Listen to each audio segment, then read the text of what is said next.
कहानी शुरू होती है और अपनी फीमेल लीड थालिया को देखते हैं जो कि इस रोम एम्पायर की सेकंड प्रिंसेस है। जो मेड उसके बाल बना रही थी वो कहती है, प्रिंसेस थालिया आप तो एक एंजल की तरह लग रही हैं। आप तो सच में एम्प्रेस की हूबहू नकल हैं। आप इस तरह से ड्रेस पहनी है, मुझे ऐसा लग रहा है कि मैं एम्प्रेस को देख रही हूँ जब वो 18 साल की थी। लेकिन तभी थालिया उसका हाथ झटक देती है और कहती है, बस हो गया, अब जाकर मेरे लिए ड्रेस लेकर आओ। फिर मेड एक ड्रेस लेकर आती है और कहती है, एम्प्रेस ने ये ड्रेस तब पहनी थी जब वो पहली बार इंपीरियल पैलेस गई थी। मुझे लगता है कि ये सिर्फ उन्होंने आपके लिए तैयार करके रखी थी और हाइनेस। थालिया कहती, नैनी जो मेरी माँ ने कई वक्त पहले पहनी थी, तुम्हें उसकी हर डिटेल याद है। नैनी कहती है कि ऑफ कोर्स, आखिरकार मैं वो दिन कैसे भूल सकती हूँ। ऐसा लग रहा था कि लेडी सेनेवियर इस दुनिया से बिलोंग ही नहीं करती हैं। जब मैंने देखा था इतनी खूबसूरत इंसान इस दुनिया में एग्जिस्ट करती है तो मेरी आंखों में आंसू ही आ गए थे। यहाँ तक कि जब एम्परर ने उनको देखा था तो वो भी उन पर से अपनी नजरें नहीं हटा पाए थे। थालिया कहती है, अगर अब तुम्हारी बातें खत्म हो गई हो तो मुझे तैयार कर दो। देखते हैं कि थालिया तैयार होती है और वो बहुत खूबसूरत लग रही थी और वो आईने में खुद को देखकर सोचने लगती है, आज मैं बहुत ज्यादा खूबसूरत दिखना चाहती हूँ और अगर ऐसा हो गया तो मैं चाहती हूँ कि सब लोगों की नजरें सिर्फ मुझ पर टिक जाए। तो फिर इसके बाद कोई भी आयला जैसी को देखने की कोशिश भी नहीं करेगा। एक इंटेंस भूख क्या इंपीरियल प्रिंसेस को ऐसा ही दिखना चाहिए। फिर वो एक कैंडल होल्डर उठाती है और उससे उस आईने को तोड़ डालती है। सोचने लगती, यहाँ तक कि हिज मैजेस्टी एम्परर भी उन पर से अपनी नजरें नहीं हटा पाए थे। वो कुछ भी नहीं था सिवाय एक घटिया अफेयर के बजाय। फिर वो नैनी से कहती है कि मैं इस आईने से बहुत ज्यादा थक चुकी हूँ, मेरे लिए एक नया लेकर आओ। और थालिया सोचने लगती है, पुरानी एम्प्रेस के मरने के बाद मेरी माँ ने उनकी जगह ले ली। ये एक ऐसा बेशर्मी भरा गुनाह था जिसे कभी नहीं मिटाया जा सकता और तब तक तो बिल्कुल भी नहीं जब तक मैं एग्जिस्ट करती हूँ। फिर देखते थालिया कैरेज में जाने वाली थी तभी एक लड़का कहता है, आज तो आप बहुत खूबसूरत लग रही हैं योर हाइनेस। थालिया कहती है, बकवास करना बंद करो और जल्दी से चलो। फिर देखते हैं कि वो कैरेज में बैठी हुई थी और सोच रही थी, इतना शानदार होता अगर आज रात की दावत में भी वही रंग दिखाई देते तो। मुझे उम्मीद है एक बड़ा हंगामा होगा और सब कुछ बर्बाद हो जाएगा। फिर नेक्स्ट सीन देखते हैं कि वो पैलेस पहुंच गई थी और अनाउंसमेंट होती है कि रोम एम्पायर की सेकंड प्रिंसेस आ गई हैं। सब लोगों की नजरें उस पर टिक गई थी और वो सोच रही थी, ऐसा लग रहा है कि मैं कोई महामारी हूँ। तभी कोई आकर थालिया से कहता है कि तुम यहाँ पर क्या कर रही हो। थालिया सोचती है,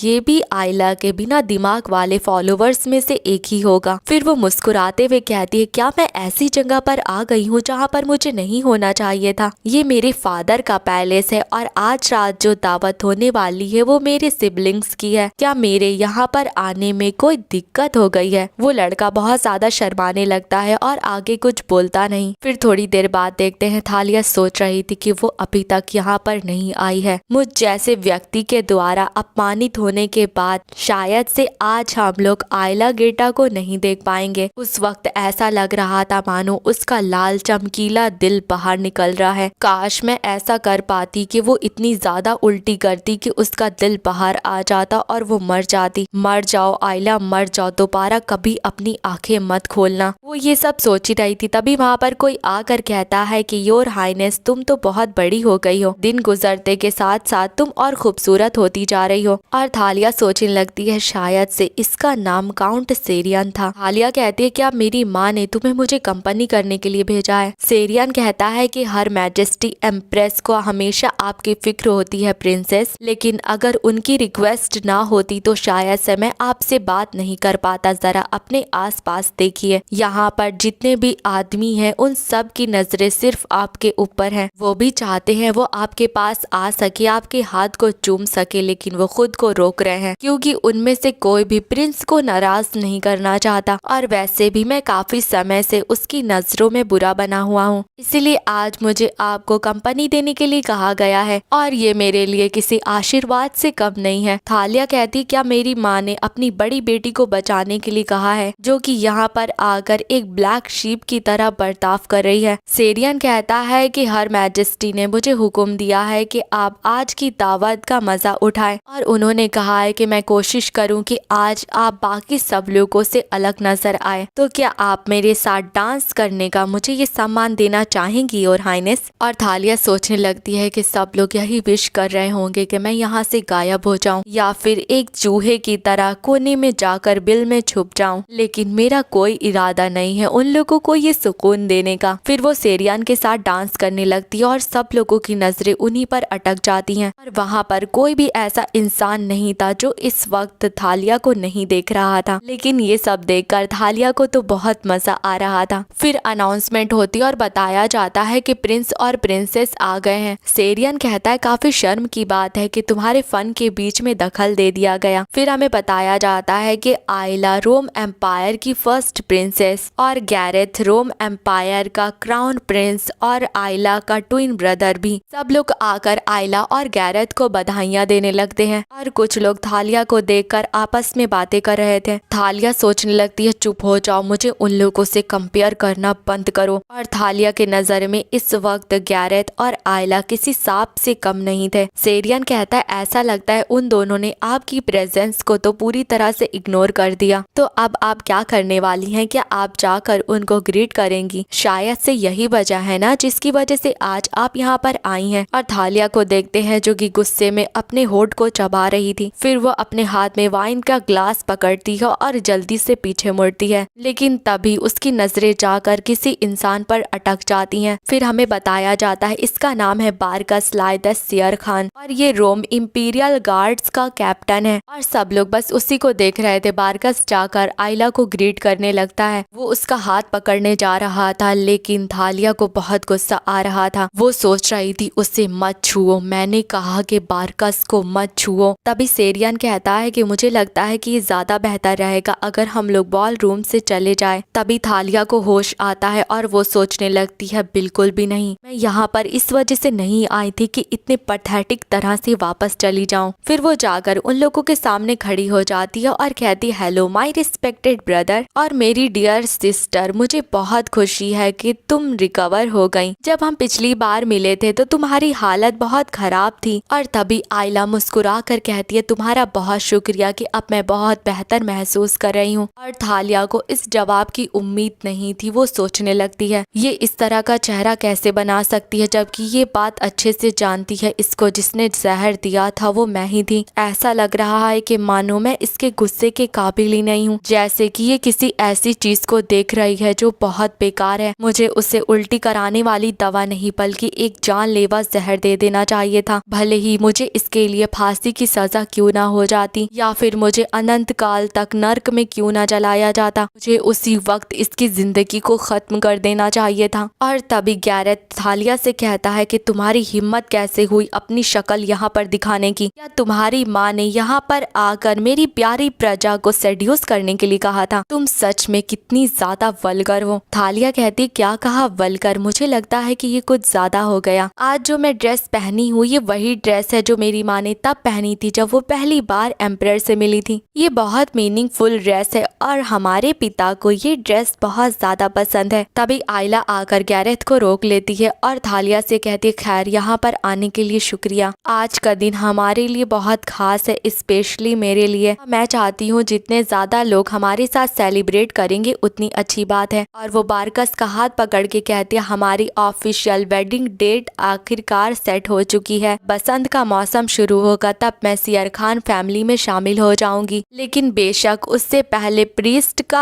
आशीर्वाद लेने के लिए मुझे तीर्थ यात्रा पर निकलना होगा और मैं उससे पहले निकलने वाली हूँ जब बहुत गर्मी होने लगेगी। इसलिए मैं आज आखिरी बार तुम्हें देख रही हूँ और मुझे बहुत खुशी है कि मैं जाने से पहले तुमसे मिली और तुम्हें गुड बाय कह पा रही हूँ। इसलिए आज आखिरी बार तुम दावत का मजा उठाओ। अब थालिया खुद पर कंट्रोल नहीं कर पाती, वो आयला पर वाइन फेंक देती है, लेकिन बारकस ने नोटिस कर लिया था। वो उसके हाथ को झटक कर दूसरी तरफ कर देता है, लेकिन इससे कोई फायदा नहीं होता क्योंकि आयला के ऊपर ड्रिंक गिर गई थी। सब ये देखकर बहुत शॉक हो जाते हैं और थालिया कहती है मैं हर रोज ये दुआ करूंगी तुम जल्दी ही ऐसी हालत में दिखने लगो। तभी बारकस आकर थालिया के हाथ को कस के पकड़ लेता है और गुस्से से कहता है कि मुझे लगता है कि तुम्हें ये बात अभी तक रियलाइज नहीं हुई है कि एक ऐसी सीमा होती है जिसको तुम पार नहीं कर सकते। वो थालिया के हाथ को बहुत तेज दबाने लगता है जिस वजह से थालिया को बहुत दर्द हो रहा था। बारकस कहता है कि आखिरकार तुम तुम कब सेटिस्फाई होने वाली हो? अपनी सबसे बुरी पर्सनालिटी दिखाने के बाद भी तुम्हें चैन नहीं पड़ रहा। थालिया कहती है कि मैंने अपनी सबसे ज्यादा बदतर पर्सनालिटी दिखाई। महान यंग मास्टर शेर खान, इतना अहंकार दिखाने की जरूरत नहीं। क्या तुम्हें लगता है कि तुम मेरी जरा से भी बदतर पर्सनालिटी के बारे में जानते हो? जहाँ पर तुम खड़े हो वहाँ से मैं तुम्हें बहुत ज्यादा नीची नजर आ रही होंगी, लेकिन मैं अभी भी बहुत ज्यादा बदतर होने से बहुत दूर हूँ। और थालिया बारकस की आंखों को देखकर सोचने लगती है, इन आंखों के अंदर एक गहरा दलदल मंडरा रहा है और ये आदमी मुझे जल्दी ही इस दलदल के अंदर ढकेल देगा। और अगर ऐसा है तो मैं गायब होने से पहले उसके फ्यूचर पर निशान जरूर छोड़ दूंगी और यही इकलौता रास्ता है जिस वजह से ये सब कुछ फेयर रहेगा। और तभी आयला आकर बारकस से कहती है कि बारकस, मैं अपने कपड़े बदलना चाहती हूँ, क्या तुम मुझे वहाँ तक ले जा सकते हो? इसीलिए बारकस रुक जाता है और आयला को वहाँ से ले जाने लगता है। थालिया को देखते हैं उसकी आंखों में एक अजीब सी उदासी भरी हुई थी। वो वहाँ से जाने लगती है। तभी सेरियन आकर कहता है, योर हाइनेस, मुझे लगता है ये ज्यादा बेहतर रहेगा अगर हम लोग अब दावत से चले तो। थालिया कहते, क्यों? क्या तुमने पहली प्रिंसेस की बात नहीं सुनी कि मैं जब तक चाहूँ दावत का मजा उठा सकती हूँ? सेरियन कहता है, मैं जानता हूँ योर हाइनेस, लेकिन एक बीस्ट है जो कि आपको घूर रहा है। और देखते हैं कि वहाँ पर गैरेथ खड़ा हुआ था जो कि थालिया को गुस्से से घूर रहा था। फिर नेक्स्ट सीन देखते हैं कि थालिया कैरेज में जा रही थी, तभी कोई आकर उसे जोर का धक्का मारता है जिस वजह से वो कैरेज के अंदर जाकर गिरती है। वहाँ पर गैरेथ खड़ा हुआ था और उसकी आंखों में इस वक्त बहुत गुस्सा था। वो थालिया से आकर कहता है, हम बस किसी तरह से तुम्हारे एग्जिस्टेंस को बर्दाश्त कर रहे हैं, काफी वक्त से हम बस सहे जा रहे हैं। वो थालिया के गले को दबाने लगता है जिस वजह से थालिया को बहुत दर्द हो रहा था। थालिया अपने नाखूनों से उसके हाथ पर खरोचे मारती है कि उसके हाथ से खून निकल रहा था। गैरेथ कहता है, छोटी बहन, तुम्हें इतना ज्यादा खरोच मारने की जरूरत नहीं, क्योंकि हम इससे भी कई ज्यादा तुमसे नफरत करते हैं। फिर वो थालिया को छोड़ देता और थालिया के बहुत ज्यादा खांसी आने लगती है। वो कैरेज से बाहर आता है, उसके हाथों पर बहुत बुरे खरोच के निशान थे। ये देखकर सेरियन और गार्ड दोनों हैरान हो जाते हैं, लेकिन गैरेथ जाने से पहले कहता है, तुम्हारी माँ बेकाबू होकर दौड़ रही है और तुम्हारे जैसे नाजायज बच्चे का इंपीरियल पैलेस पे हंगामा बचाना सिर्फ इस बार था। फिर वो चला जाता है और सेरियन आकर थालिया को चेक करता है, लेकिन वो बहुत हैरान हो जाता है क्योंकि थालिया अपने नाखूनों को देख रही थी। मुस्कुरा कर कहती है कि मुझे इन्हें और ज्यादा नुकीला कर लेना चाहिए था, तब ये इतने ज्यादा अंदर जाते कि सीधा हड्डियों पर खरोच मारते। फिर वो कुछ याद करती है जिसमें एक छोटी सी चिड़िया जमीन पर पड़ी थी और थालिया सोचने लगती है कि यहाँ तक कि पहले भी कुछ ऐसा ही हुआ था। नेक्स्ट सीन देखते हैं कि हमें छोटी थालिया दिखाई जाती है। उसकी माँ कहती है, आखिरकार मेरी बेटी का इंपीरियल फैमिली में नाम दर्ज हो गया। थालिया, अब से ये तुम्हारी नई जगह होने वाली है, क्या तुम खुश हो? लेकिन थालिया को बहुत डर लग रहा था, जिस तरह से लोग उसे घूर रहे थे वो बहुत ज्यादा डर रही थी। फिर नेक्स्ट सीन देखते हैं कि वो जंगल में काफी अंदर आ पहुंची थी। उसे गड्ढे के अंदर एक छोटी चिड़िया नजर आती है और थालिया बताने लगती है, उस वक्त माँ ने पुरानी एम्प्रेस की निशानियों को मिटाने के लिए सारे गार्डन से फूलों को हटा दिया। और थालिया चिड़िया को देखकर सोच रही थी, क्या ये ऊपर ट्री से गिरी है? वो हल्का सा अंदर जाती है, तभी जाकर गड्ढे में गिर जाती है और उसके कपड़े भी गंदे हो जाते हैं। और थालिया सोचने लगती है कि मुझे एक छोटी सी चिड़िया की फिक्र क्यों हो रही है, मैं एक बेवकूफी वाली चीज कर रही हूँ, वो भी बिना किसी वजह के। वो वापस जाने लगती है, तभी वो चिड़िया थोड़ी सी आवाज निकालती है। थालिया आकर उसके सामने खड़ी हो जाती है। वो उसे हाथ में उठाती है और सोचती है, ये तो अभी तक जिंदा है। चिड़िया के पर थालिया के हाथ से टकराते हैं और थालिया को बहुत अच्छा लगता है। थालिया सोचती है, एक छोटी सी चिड़िया जो कि अपना घर खो चुकी है, उसकी माँ ने भी उसे छोड़ दिया। क्या तुम्हें ठंड लग रही है? फिक्र मत करो, सब कुछ ठीक हो जाएगा। लेकिन अब मैं क्या करूँ? अब मैं यहाँ से बाहर कैसे निकलूं? तभी वहाँ पर कोई लड़का आकर कहता है कि तुम वहाँ पर क्या कर रही हो? और देखते हैं कि वो लड़का कोई और नहीं बल्कि छोटा बारकस था। थालिया की नजरें बारकस की आंखों के ऊपर अटक जाती हैं। फिर वो कहती है, क्या तुम देख नहीं पा रहे हो, मैं गड्ढे में गिर गई हूँ और वापस चढ़ नहीं पा रही। और बारकस सोचने लगता है कि आखिरकार ये वहाँ पर करने के लिए क्या गई थी। फिर वो भी गड्ढे में आ जाता है और उसके भी कपड़े गंदे हो जाते हैं। वो थालिया की तरफ हाथ आगे बढ़ाता है और थालिया कहती है, मैं नहीं पकड़ सकती क्योंकि इस वक्त मेरे हाथ में कुछ है। बारकस कहता है, क्या वो जरूरी चीज है? थालिया कहती है, वो जरूरी तो नहीं है। बारकस कहता है, तो फिर उसे फेंक दो। थालिया कहती है, वो जरूरी नहीं है पर मैं उसे नहीं फेंक सकती। और फिर बारकस थालिया को अपनी गोद में उठा लेता है। थालिया ब्लश करने लगती है और कहती है तुम क्या कर रहे हो। बारकस कहता है कि हिलना बंद करो और बस ऐसे ही रहो। फिर बारकस उसे गड्ढे से बाहर निकाल लाता है और अपने जूतों को देखकर कहता है कि ये तो बहुत खराब हो गए। थालिया कहती है कि इसलिए खराब हुए क्योंकि तुम मेरी मदद कर रहे थे, तो इसका मुआवजा मैं तुम्हें दे दूंगी। तुमने जो पहना हुआ है मैं उससे भी बहुत ज्यादा महंगा कुछ खरीद के दे सकती हूँ। मैं अपनी अटेंडेंट से तुम्हें बहुत बड़ा रिवॉर्ड देने के लिए भी कह दूंगी। एक्चुअली मैं यहाँ पर एक बहुत ज्यादा इम्पोर्टेंट इंसान की बेटी हूँ। तभी बारकस कहता है कि इतनी छोटी सी चीज के लिए तुम काफी घमंडी हो रही हो। ये सुनकर थालिया काफी एम्बेरस हो जाती है और सोचती है इसकी हिम्मत कैसे हुई एम्परर की बेटी से ऐसे बात करने की। फिर बारकस एक पेड़ के पास रुकता है और कहता है कि तुम अपने हाथ में क्या पकड़ी हुई हो। फिर थालिया उसे चिड़िया दिखाती है और बारकस कहता है क्या ये एक चिड़िया है। थालिया कहती है कि ये मट्टी के अंदर गिर गई थी, मैं निकाल रही थी इसे बाहर और ये काफी गंदी हो गई है। तभी बारकस उसके हाथों को पकड़ लेता है और कहता है कि तुम्हारे हाथ तो काफी ठंडे हैं, ये बताओ कि आखिर तुम वहाँ पर कितनी देर से खड़ी हुई थी। थालिया इस बात का कोई जवाब नहीं देती और उसको घूरने लगती है। फिर अचानक से कहती है तुम जानते हो कि तुम्हारी आंखों के अंदर एक सिल्वर क्राउन है। ये सुनकर बारकस काफी हैरान हो जाता है। वो उससे कुछ कहने जा रहा था लेकिन फिर चुप हो जाता है। ऐसे ही कुछ पल वो उसकी आंखों में देखने लगता है और सोचता है कि मेरी आंखों में तुम्हें क्या नजर आ रहा है। तभी वहाँ पर नैनी थालिया को आवाज लगाते हुए आ जाती है। थालिया कहती है कि लगता है अब मुझे जाना होगा। थालिया के कपड़े बहुत गंदे हो गए थे और पूरे भीग भी गए थे और बारकस उसे देखकर कुछ सोच रहा था। फिर वो धीमे से थालिया को नीचे उतार देता है। फिर थालिया को भी एहसास होता है कि उसके हाथ काफी ठंडे हैं। वो बारकस से कहती है क्या तुम इसे अपने साथ ले जा सकते हो। और वो सोचने लगती है ऐसा इसलिए क्योंकि मेरे हाथ बहुत ठंडे हैं और तुम्हारे अभी भी गर्म है। फिर बारकस उसके हाथ से उस चिड़िया को ले लेता है। तभी थालिया थोड़ी सी उदास होकर कहती है क्या ये चिड़िया जिंदा रहेगी। और बारकस कहता है कि हाँ ये जरूर जिंदा रहेगी। फिर थालिया भागकर वहाँ से जाने लगती है लेकिन पीछे मुड़कर बारकस की तरफ देखती है और सोचती है वो अभी तक यहाँ से क्यों नहीं गया, क्या वो देख रहा है कि मैं पहले चली जाऊँ। तभी नैनी आकर उसका हाथ पकड़ लेती है और कहती है कि तुम कहाँ पर गई थी। तुम्हें पता भी है कि लेडी सेनेवियर तुम्हें कब से ढूंढ रही हैं और तुमने अपनी ये क्या हालत बना ली है, तुम हिज मैजेस्टी से मिलने वाली हो। थालिया कहती है मैं बस वॉक पर गई थी और नैनी कहती है कि तुम ऐसे मौसम में वॉक पर गई थी। फिर थालिया जाने से पहले पीछे मुड़कर देखती है तो बारकस वहाँ से जा चुका था।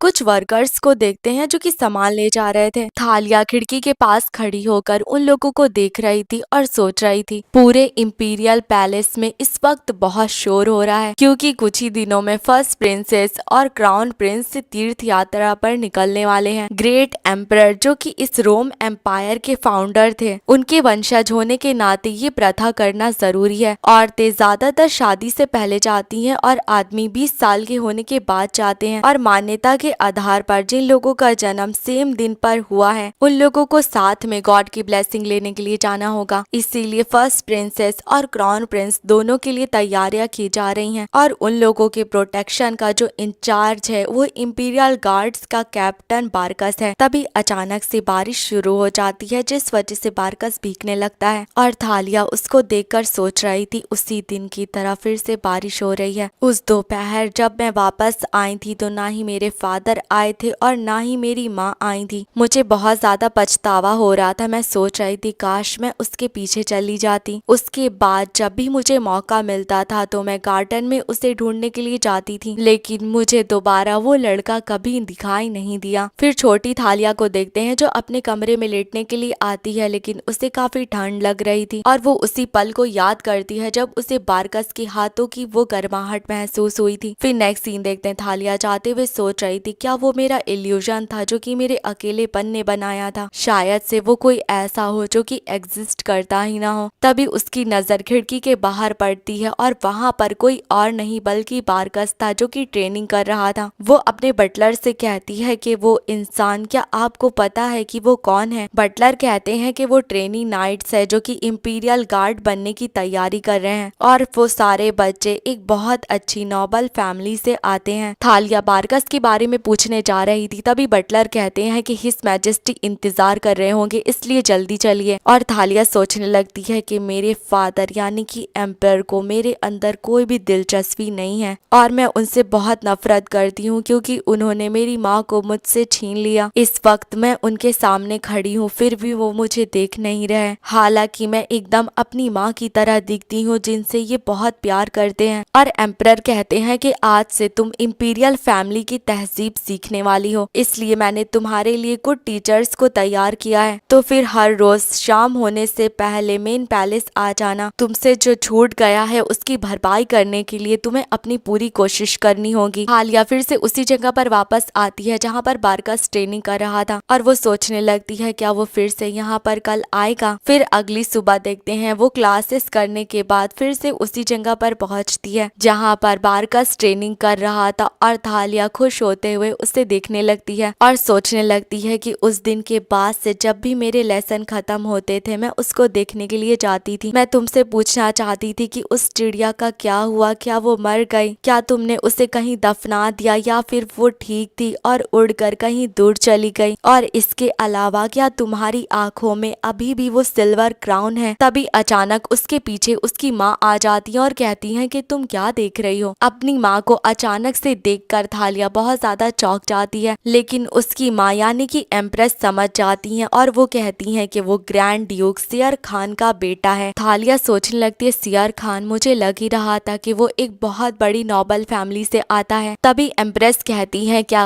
तुम उस लड़के को पाना चाहती हो। थालिया बहुत ज्यादा ब्लश करने लगती है। तभी एम्प्रेस उसके गाल पर किस करती है। फिर वो उसके कान में कहती है कि अगर तुम सच में उसे चाहती हो तो फिर मैं उस बच्चे को तुम्हें तोहफे के तौर पर दे सकती हूँ, लेकिन वो फ्री नहीं होने वाला। अगर तुम्हें इनाम चाहिए तो सबसे पहले तुम्हें अपने पेरेंट्स का दिल जीतना पड़ेगा। और इस वक्त वो थालिया से सारी तहजीब सीखने के बारे में कह रही थी। थालिया बहुत एम्बैरेस हो जाती है, वो बुक को उठाकर वहाँ से चली जाती है और सोचने लगती है कि मैं इस तरह से क्यों भाग रही हूँ। मुझे हर रोज उनकी बहुत याद आती थी क्योंकि वो मुझसे मिलने के लिए नहीं आती थी। मुझे पढ़ाई से नफरत है और मैं उनसे पूछना चाहती थी कि वो मेरे साथ क्यों नहीं रुकती, लेकिन उन आंखों को देखकर ऐसा लग रहा था कि वो मेरी कीमत तौल रही हैं, इसलिए मैं डर गई। जब मैं टैरन फैमिली में थी तो सब कुछ मैं सह लेती थी क्योंकि उस वक्त मेरी माँ मेरे साथ में थी, लेकिन अब सब बदल गया है। वो इस एम्पायर की एम्प्रेस बन गई हैं। एक अजीब माँ, एक अजीब जगह और बहुत सारे अजीब लोग। फिर वो लेटी हुई थी और सोच रही थी प्लीज कोई तो आकर मुझे थाम लो। और ये सब सोचते हुए भी वो सिर्फ बारकस को याद कर रही थी। फिर अगली सुबह का सीन देखते हैं, उसे नहलाया जा रहा था, वो भी एक बहुत रफ ब्रश के साथ। फिर उसके बहुत तेज बाल बांधे जाते हैं। फिर देखते हैं वो तैयार हो गई थी और सोच रही थी चलकर अब उसे ढूंढते हैं। तभी एक मेड कहती है कि वो कहाँ चली गई। दूसरी मेड कहती है अरे कोई बात नहीं, वो जल्दी ही वापस आ जाएगी। दूसरी तरफ थालिया को देखते जो गार्डन में आ गई थी और हर तरफ बारकस को ढूंढ रही थी। थोड़ी दूर आने के बाद वो सोचती है कि मेरे पैर दर्द कर रहे हैं, मेरी उंगलियां सूज गई हैं, क्या होगा अगर मैं दोबारा उसे कभी ना देख पाई तो। मैं उसके पीछे इस तरह से क्यों पड़ी हूँ जबकि हम सिर्फ एक बार मिले हैं। उस दिन बहुत बारिश हो रही थी, तुम गड्ढे में पड़ी उस लड़की को अनदेखा कर सकते थे, तुम वहाँ से गुजर कर जा सकते थे, लेकिन तुमने अपने कपड़ों को गंदा करा और उस मट्टी से मुझे बाहर निकाला। तुमने मुझे अपने हाथों में उठाया और मेरी आंखों के अंदर देखा और तुम उस नन्ही सी चिड़िया को भी अपने साथ ले गए थे। क्या मुझे अब यहाँ से वापस चले जाना चाहिए। वो ये सोच ही रही थी तभी अचानक से उसे बारकस नजर आ जाता है और वो बहुत खुश हो जाती है। वो उससे हे करके आवाज लगाने लगती है, लेकिन बारकस इतना दूर था कि उसकी आवाज उस तक पहुंच नहीं रही थी। थालिया सोचने लगती है कि आखिरकार वो इतनी जल्दी में कहाँ जा रहा है। तभी उसकी ड्रेस में उसका पैर फंसता है और वो गिरते गिरते बचती है और इसी वजह से बारकस उसकी आंखों से ओझल हो जाता है। थालिया उदास होकर वहीं पर बैठ जाती है। तभी उसके कानों में किसी के बात करने की आवाज आने लगती है। वो जाकर देखती है तो वहाँ पर छोटी आयला थी और बारकस भी वहीं पर था। और सिर्फ इतना ही नहीं, आयला की बातों को सुनकर बारकस मुस्कुरा रहा था। ये देखकर तो थालिया के पैरों तले जमीन खिसक जाती है। वो सोचने लगती है और थालिया सोचने लगती है कि मैं चाहती हूँ कि वो मुझे भी इस तरह से देखे। वो दोनों के सामने आकर खड़ी हो गई थी। उसे बहुत घबराहट महसूस हो रही थी। फिर फिर वो खुद को समझाती है कि कोई बात नहीं क्योंकि मैं इंपीरियल प्रिंसेस हूँ। वो मुस्कुराहट के साथ उन लोगों को हाय बोलती है और बारकस के रिएक्शन को देखकर सोचती है क्या इसने मुझे नहीं पहचाना क्योंकि मेरे कपड़े उस दिन बहुत गंदे थे। लेकिन तभी अचानक आयला बहुत तेज चिल्लाना शुरू कर देती है और बारकस से कहती है कि मैं तुमसे भीख मांगती हूँ, प्लीज बारकस इसे यहाँ से बाहर निकाल दो, उसे यहाँ पर कदम मत रखने देना, मैं उसकी शक्ल दोबारा कभी नहीं देखना चाहती। बारकस भी थालिया को घूरने लगता और कहता है कि अभी के अभी यहाँ से चली जाओ। थालिया को तो कुछ समझ ही नहीं आ रहा था कि आखिर यहाँ पर क्या चल रहा है, लेकिन फिर भी वो वहाँ से भागना शुरू कर देती है। लेकिन तभी उसे कोई धक्का मारता है जिस वजह से वो दूर जाकर गिरती है। उसे बहुत दर्द हो रहा था। देखते हैं कि उसे धक्का गैरेथ ने मारा था और वो कहता है कि तुम्हारी हिम्मत कैसे हुई यहाँ पर कदम रखने की। वो थालिया को पैरों से मारने लगता है। तभी दो गार्ड आकर उसे पकड़ लेते हैं। गैरेथ कहता है कि इस दुनिया से गायब हो जाओ तुम घटिया नाजायज बच्ची। फिर नेक्स्ट सीन देखते हैं थालिया अपने कमरे में खड़ी हुई थी और दो मेट्स बातें कर रही थी। प्रिंस गैरेथ के पास कोई और रास्ता नहीं था सिवाय नाराज होने के, क्योंकि पुरानी एम्प्रेस को गुजरे हुए अभी सिर्फ 6 महीने हुए हैं। ये सब थालिया भी सुन रही थी और सोचने लगती है कि इसका मतलब वो दोनों मेरे हाफ ब्रदर एंड सिस्टर हैं। पुरानी एम्प्रेस के गुजरने की 1 महीने बाद ही मेरी माँ मुझे यहाँ पर ले आई थी और उसके बाद उन्होंने तुरंत पुरानी एम्प्रेस के सारे निशानों को मिटा दिया। वो गार्डन इकलौती ऐसी जगह थी जिसको वो मिटा नहीं पाई। बारकस, लाइदोस, शेयर खान, पुरानी एम्प्रेस के शेयर खान फैमिली दूर के रिश्तेदार थी और सब बात कर रहे थे कि जब से बारकस पैलेस में आया था तब से एम्प्रेस उसका ख्याल रख रही थी। मुझे बस उसका नाम पता चला था। अब वो मुझे देखकर कभी नहीं मुस्कुराएगा क्योंकि मेरी माँ उसके लिए दुश्मन है और शायद से मैं भी होंगी। लेकिन मुझे क्यों गिल्टी महसूस हो रहा है, मुझे तो कुछ पता ही नहीं था। मैं बुरी इंसान नहीं हूँ, मैंने तो कुछ भी गलत नहीं करा। इस पूरे वक्त मुझे जिस पानी से नहलाया जाता था वो बर्फ की तरह ठंडा था। रफ ब्रश के साथ मेरी पीठ को घिसा जाता है और मुझे जो खाना दिया जाता है वो एकदम ठंडा होता है। और ये सब कुछ इसलिए है क्योंकि वो मेरी पनिशमेंट है। और मेरी माँ ने मुझसे कहा था कि तुम प्यार का तोहफा हो, इसलिए तुम्हें कोई फर्क नहीं पड़ना चाहिए कि लोग क्या कहेंगे। फिर नेक्स्ट सीन देखते हैं थालिया जा रही थी और दो मेट आपस में बातें कर रही थी। पुरानी एम्प्रेस काफी अच्छी थी, वो इतने दर्द में मरना डिजर्व नहीं करती थी। और वो लड़की, वो तो बस प्रिंसेस के नाम पर एक कचरा है, वो तो बस एक बेकार से अफेयर का एक प्रोडक्ट है। थालिया ये सब कुछ सुन रही थी। फिर वो सर झुकाकर वहाँ से चली जाती है और वो जो दोनों मेट बात कर रही थी वो उसे घूर कर देखने लगती हैं। और थालिया बताती है उस दिन के बाद से मेरी बुलिंग और भी ज्यादा बदतर होती चली गई। फिर नेक्स्ट सीन देखते हैं थालिया को खाना दिया जाता है और वो देखकर हैरान होती है क्योंकि वो खाना गर्म था और वो सोचने लगती है मुझे ऐसा लग रहा था यहाँ जितने भी लोग हैं वो मुझसे बहुत नफरत करते हैं। क्या मुझे पनिश करने वाली जो इनकी इच्छा थी वो खत्म हो गई है? शायद इस दुनिया में आने के लिए अब इन्होंने मुझे माफ कर दिया हो। फिर वो एक निवाला लेती है और उसे वो खाना बहुत अच्छा लगता है, लेकिन अगले ही पल उसे बहुत अजीब लगने लगता है क्योंकि सारी मेट्स हंस रही थी। लेकिन फिर भी थालिया अगली बाइट लेने जा रही थी, लेकिन उसके अंदर एक मरा हुआ चूहा निकलता है। वो बहुत उल्टी करने लगती है और सोचती है क्या असली बात अकेलापन है? दुनिया की सबसे आलीशान जगह में भी मुझे भूख से लड़ना पड़ रहा है। फिर अगले सीन में देखते हैं ना खाना खाने की वजह से थालिया की हालत बहुत खराब हो गई थी और उसकी माँ उससे आकर कहती है कि तुम्हारी हालत इस तरह की कैसे हो गई? नैनी बहुत ज्यादा बात का बतंगड़ बना रही थी, इसलिए मैं चेक करने के लिए आ गई। अपनी माँ को देखने के बाद थालिया बहुत ज्यादा रोने लगती है। एम्प्रेस कहती है तो तुम अभी तक वही खा रही थी जो नैनी ने तुम्हें फ्रूट या फिर शहद ला कर दिया था। थालिया कहती है कि मॉम वो लोग बस आपकी और मेरी बेइज्जती करे जा रहे हैं, प्लीज मेरी बुलिंग को रुकवा दीजिए। प्लीज उन लोगों से कहिए कि वो लोग कभी भी मुझे दोबारा चोट ना पहुंचाए। तभी एम्प्रेस कहती है कि लेकिन आखिर मैं ऐसा क्यों करूं? थालिया मेरी बात सुनो, ये जगह तुम्हारी है और यहाँ पर जितने भी सर्वेंट्स हैं वो सारी की सारी तुम्हारी प्रॉपर्टी हैं। अब तुम 9 साल की हो गई हो सिर्फ इसलिए कि तुम अपनी चीजों को संभाल नहीं पा रही, तुम अपनी माँ से शिकायत कर रही हो। एक बात जान लो कि तुम एम्परर की बेटी हो। मुझे समझ नहीं आ रहा तुम इतनी बेकार बातें खुद के ऊपर हावी कैसे होने दे रही हो। अपनी ही बेटी को इतना बेवकूफों और कमजोरों की तरह व्यवहार करता हुआ देखकर मुझे बहुत बुरा लग रहा है। थालिया तो अपनी माँ की बात सुनकर बहुत हैरान थी और उसे कुछ समझ नहीं आ रहा था। एम्प्रेस कहती है ठीक है, तो फिर मैं तुम्हें एक काबिल गार्ड देती हूँ। वो एक लड़का है और मैं उसे काफी लंबे समय से बड़ा कर रही हूँ। अगर तुम उसका इस्तेमाल अच्छे से करोगी तो वो बहुत यूजफुल रहेगा। थालिया कहती है मुझे ऐसे इंसान की जरूरत नहीं है, मैं बस आपके साथ रुकना चाहती हूँ मॉम। तभी एम्प्रेस उसे घूरने लगती है और कहती है कि ये सब कुछ मुझसे शुरू हुआ है। तुम्हें पता है कि लोग मेरे खाने के अंदर चूहा क्यों नहीं डालते, मेरा पानी हमेशा गर्म क्यों रहता है और मेरी डाइनिंग टेबल हमेशा शानदार क्यों होती है। वो मेरे साथ कुछ करने की हिम्मत क्यों नहीं कर पाते। क्या मैं तुम्हें एक सीक्रेट बताऊं? वो मेरे साथ ऐसा करने की हिम्मत तक नहीं कर सकते क्योंकि वो सब लोग मुझसे डरते हैं और ये जाहिर सी बात है बहुत सारे लोग मुझसे जलते हैं और बहुत सारे लोगों को मुझसे घिन भी आती है, लेकिन वो मुझसे सावधान रहते हैं, मुझे एक आसान शिकार नहीं समझते। और ऐसा इसलिए है क्योंकि मेरी प्रेजेंस उनके लिए खौफनाक है। एक बात को याद रखना, जो चीजें स्ट्रॉन्ग और खूबसूरत होती हैं वो लोगों का टारगेट बन जाती हैं, लेकिन जो चीजें खूबसूरत और कमजोर होती हैं उन्हें लोग इजीली टारगेट करके हटा देते हैं। स्पेशली इंपीरियल पैलेस में अगर तुम उन बीस्ट से कुचले जाने से बचना चाहती हो तो सबसे बेहतर यही तरीका है कि तुम उन्हें अपनी कमजोरी को ना ढूंढने दो। फिर सीधा नेक्स्ट सीन देखते हैं। रात को थालिया डरी सहमी लेटी हुई थी और सोच रही थी मुझे कुचला जा रहा है और कोई भी मुझे प्रोटेक्ट नहीं करेगा। माँ बिल्कुल सही कह रही थी, कमजोरों को कुचला जाता है। मैं कमजोर इसलिए बन गई क्योंकि मैं ऐसा बर्ताव कर रही थी कि मैं ही दोषी हूँ और ये सब कुछ मेरे बर्ताव से पता चलता है। झुक कर चलना, बड़बड़ा कर बोलना, पता नहीं मैंने ये सब बर्ताव करना कब शुरू कर दिया, जैसा मैं इन सब की हकदार हूँ। इसलिए उन लोगों को ये लग रहा होगा कि मैं उनका विरोध नहीं करूंगी। फिर अगली सुबह का सीन देखते हैं। थालिया आईने में खुद को देखकर सोच रही थी कि मैं इतनी कमजोर कब हो गई, मैं उस चूहे की तरह नजर आ रही हूँ जो कि मेरे खाने में निकला था। तभी एक मेड आकर कहती है तुम बड़ी जल्दी उठ गई, चलो मैं तुम्हें नहला देती हूँ। लेकिन थालिया कहती है कि इसकी कोई भी जरूरत नहीं है। ये सुनकर वो मेड कहने लगती है शाही परिवार के अनुसार योर हाइनेस आपको खुद को अच्छे बनाए रखना होगा। लेकिन थालिया नैनी को आवाज लगाने लगती है और नैनी वहाँ पर आती है। थालिया कहती अब से मेरी नैनी मेरी ग्रूमिंग के काम को संभालेगी और माँ ने मुझसे कहा था कि मैं जो चाहूँ कर सकती हूँ, इसलिए अब तुम यहाँ से जा सकती हो, या फिर ये बताओ कि तुम एम्प्रेस के ऑर्डर को नकारना चाहती हो। और वो मेड सोच रही थी आज इसको अचानक से क्या हो गया। फिर मेड वहाँ से चली जाती है और थालिया नैनी से कहती है अब से मुझे नहलाने का काम और कपड़े पहनाने का काम तुम करोगी, सुनाई दिया। लेकिन मेड उबासी लेते हुए कहती है ठीक है माई लेडी। लेकिन थालिया उसे थप्पड़ मार देती है और कहती है मैं तुमसे कितनी बार कहूँ कि मुझे योर हाइनेस कहा करो, दोबारा थप्पड़ खाने के लिए तैयार हो जाना अगर तुमने दोबारा मुझे माई लेडी कहकर पुकारा तो। फिर वो रूम से बाहर आती है तो वहाँ पर एक गार्ड खड़ा हुआ था। थालिया सोचने लगती शायद से ये वही काबिल गार्ड है जिसके बारे में माँ बात कर रही थी। फिर नेक्स्ट सीन देखते हैं। वो डाइनिंग टेबल पर बैठी थी और उसके लिए खाना लाया जाता है। थालिया खाने को चेक करती है तो इस बार उस पे एक मरी हुई चिड़िया थी। थालिया फिर मेड को वहाँ पर बैठने के लिए कहती है। पहले तो मेड को कुछ समझ नहीं आता, लेकिन फिर वो काम का बहाना बनाकर वहाँ से जाने लगती है। लेकिन थालिया एक टी पॉट उठाकर उसके सर पर जोर का मारती है और कहती है तुम्हारी हिम्मत कैसे हुई मेरे ऑर्डर को इग्नोर करने की।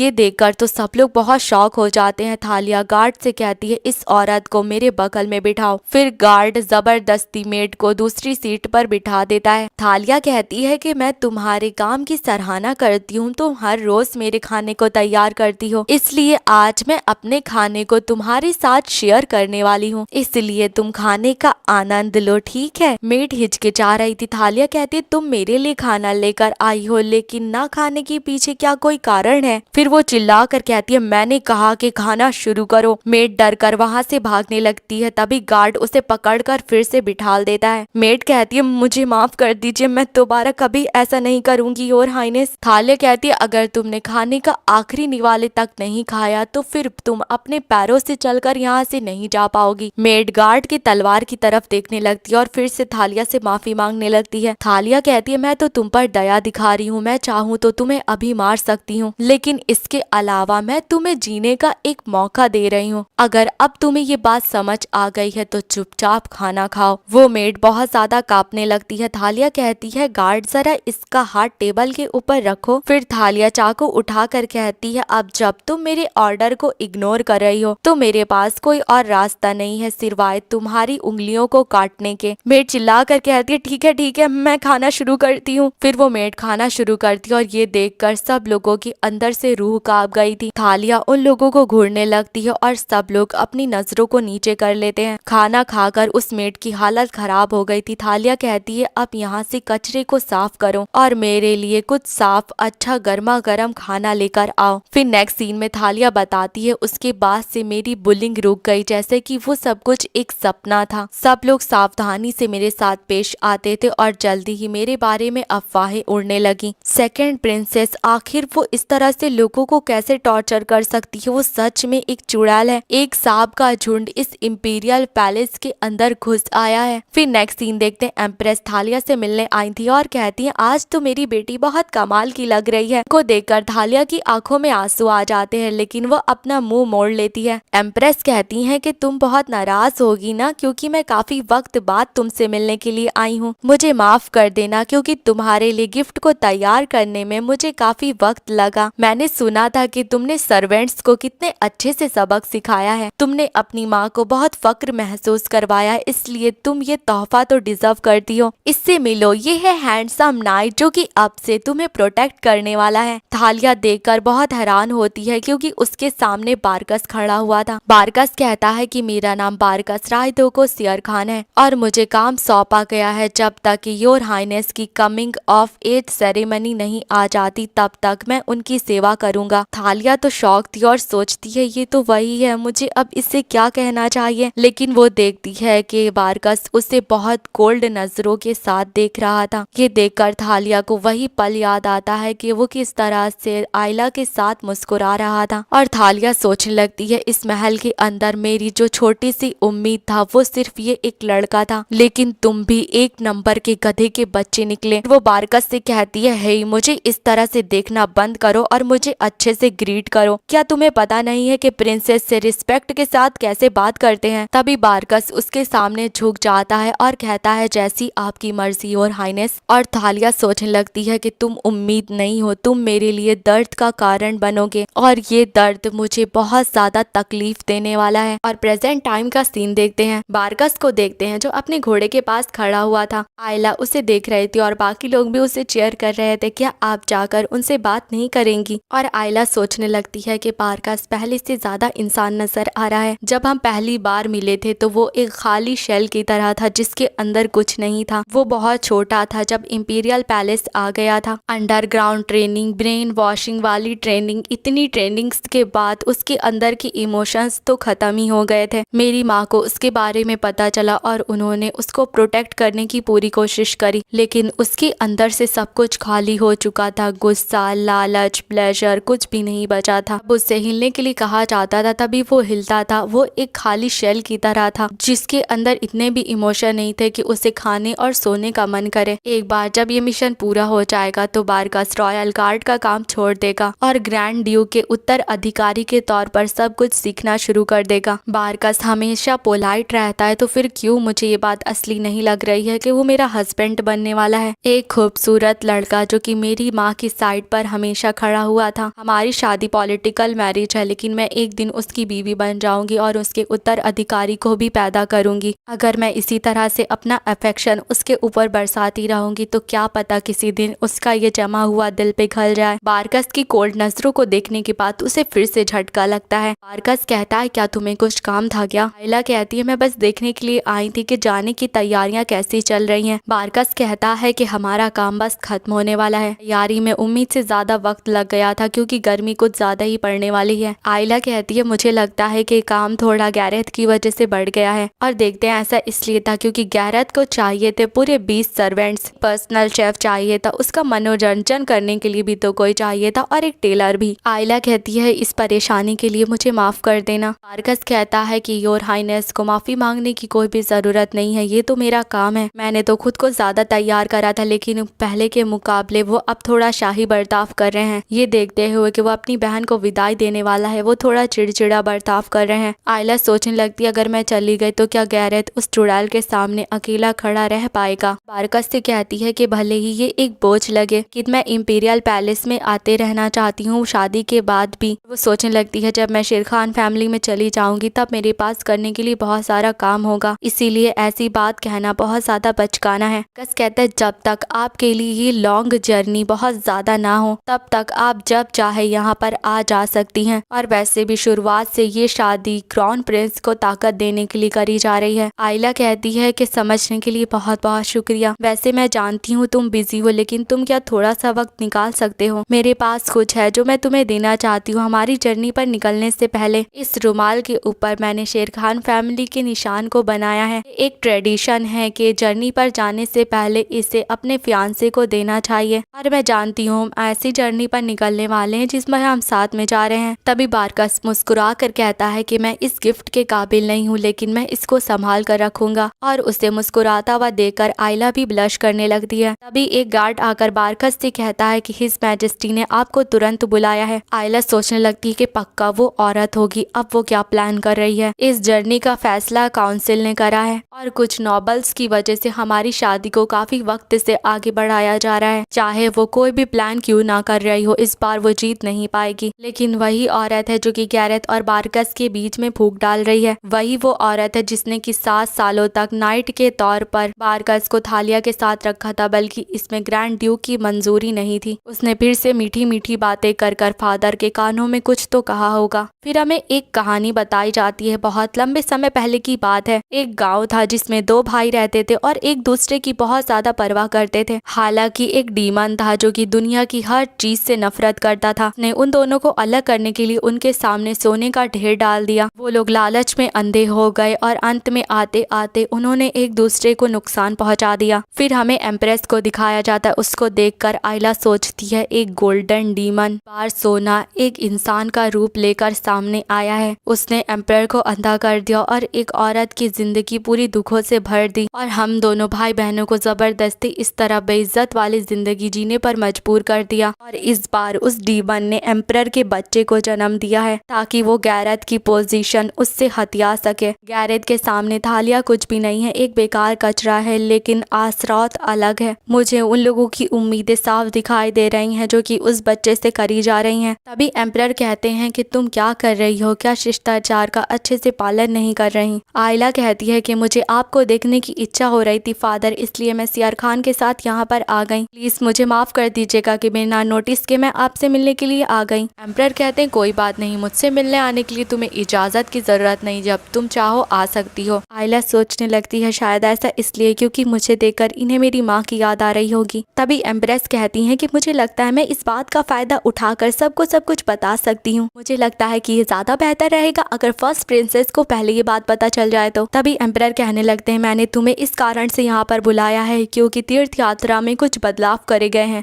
थालिया भी इस बार इस तीर्थ यात्रा में जाने वाली है, इसलिए बहुत सारे गार्ड्स को तैयार करवाओ और उसके सामान को भी रख लो। आयला कहती है लेकिन ये प्रथा में शामिल नहीं है कि जिस लड़की की शादी नहीं होने वाली है वो इस तीर्थ यात्रा पर जाए। आखिर आप उसे इस तीर्थ यात्रा पर क्यों भेज रहे हैं फादर? तभी एम्प्रेस कहती है वेल थालिया की भी जल्दी ही शादी होने वाली है। सुनकर तो आयला हैरान हो जाती है और बारकस बहुत सीरियस हो जाता है। आयला सोचने लगती है थालिया भले ही नाजायज बच्ची हो लेकिन वो एक प्रिंसेस है जिसका नाम इंपीरियल फैमिली में भी दर्ज है, तो इसका मतलब ऐसा तो हो ही नहीं सकता बिना किसी बातचीत करे उसकी इतनी जल्दी शादी करी जा रही है। और बारकस भी कहता है कि टाइमिंग तो काफी ज्यादा इत्तेफाक वाली है। एम्प्रेस कहती है कि प्रपोजल आए हुए ज्यादा वक्त नहीं हुआ है इसलिए हमने कोई एंगेजमेंट नहीं करी है, लेकिन हिज मैजेस्टी और मैंने इस बारे में अच्छे से सोचा है। एक के बाद एक अच्छी चीजें हो रही हैं इंपीरियल फैमिली में, तो मुझे लगता है कि ये भी एक अच्छी चीज है। बारकस कहता है क्या मैं जान सकता हूँ कि वो भाग्यशाली इंसान कौन है? एम्प्रेस कहती है शायद मुझे लगता है तुमने वो नाम पहले भी सुना होगा, कोई और नहीं हाउस सेरियन का हेड बर्डियन सेरियन है। उसकी कमिंग ऑफ सेरेमनी काफी वक्त पहले आ चुकी है तो उसकी शादी की उम्र भी हो गई है, इसीलिए मुझे लगता है कि थालिया उसके लिए सूटेबल होगी। आयला सोचती है कि उसे तो तारेन के फॉर्मर लवर के तौर पर जाना जाता है क्योंकि उसके पास रिकॉर्ड है काफी लंबे समय तक वो लेडी तारेन का लवर रहा है। का पुराना प्यार और उसकी बेटी, क्या इन दोनों का दिमाग खराब है? जब मैं इस बारे में सोच रही हूँ तो दावत में भी वो थालिया के साथ आया था। एम्पायर कहते हैं अब जब सारी बातें हो चुकी हैं तो जाकर तैयारी करो। बारकस कहता है कि ठीक है, मैं समझ गए और मैजेस्टी। फिर वो लोग जा रहे थे और आयला कहती क्या हम लोग सच में थालिया को लेकर जा रहे हैं? एम्प्रेस सच में कुछ तो प्लान कर रही है क्योंकि ये शादी पूरी तरह से एक बहाना है। बारकस बस इतना कहता है कि मुझे भी लगता है। आयला कहती है क्या बस इतना ही? तुम्हें पता है जब एम्प्रेस कोई प्लान कर रही है तो क्या हम उसे साथ में लेकर जाएंगे? तभी बारकस कहता है तो फिर आखिर तुम मुझसे क्या उम्मीद करती हो? तुम चाहती हो कि हिज मैजेस्टी के ऑर्डर से मैं इनकार कर दूं?